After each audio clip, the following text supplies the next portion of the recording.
Во всем мире первая доврачебная помощь играет важную роль. Чтобы обеспечить ее правильную организацию, необходимо предусмотреть немало различных нюансов. В первую очередь это связано с правильной подготовкой кадров и своевременной поставкой медикаментов. В Гудаутском районе специалистам удалось наладить работу на определенном уровне. Конечно, они выполняют огромную работу, скажем так. Первую доврачебную помощь на селе, без них было бы тяжело, но оказывают достаточно квалифицированно.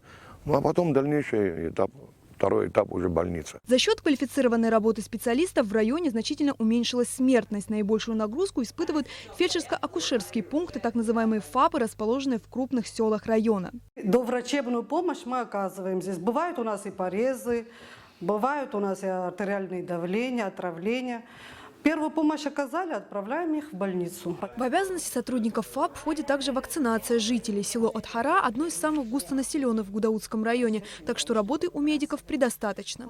В общем, население нашей деревни до 1500 человек. Мы оказываем первую доврачебную помощь, кто в этом нуждается. Далее мы выполняем врачебные назначения,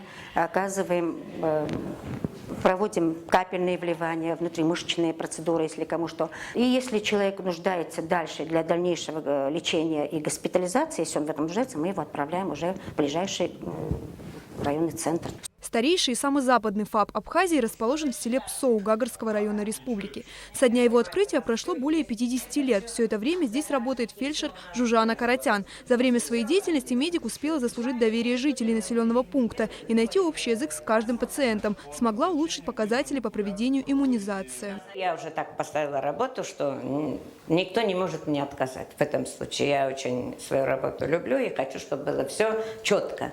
Как рассказывает главный врач ЦРБ города Гагра Вячеслав Аргун, в районе 4 врачебные амбулатории. В поселке Лдза, Пицунда, в Цантрипше, Бзыби и Валахадзе. ФАПа в районе 8, все нестабильно работают. Между тем, проблема наличия квалифицированных медицинских кадров до сих пор остается едва ли не самой главной. Чтобы в будущем эта работа не стояла на одном месте, она двигалась.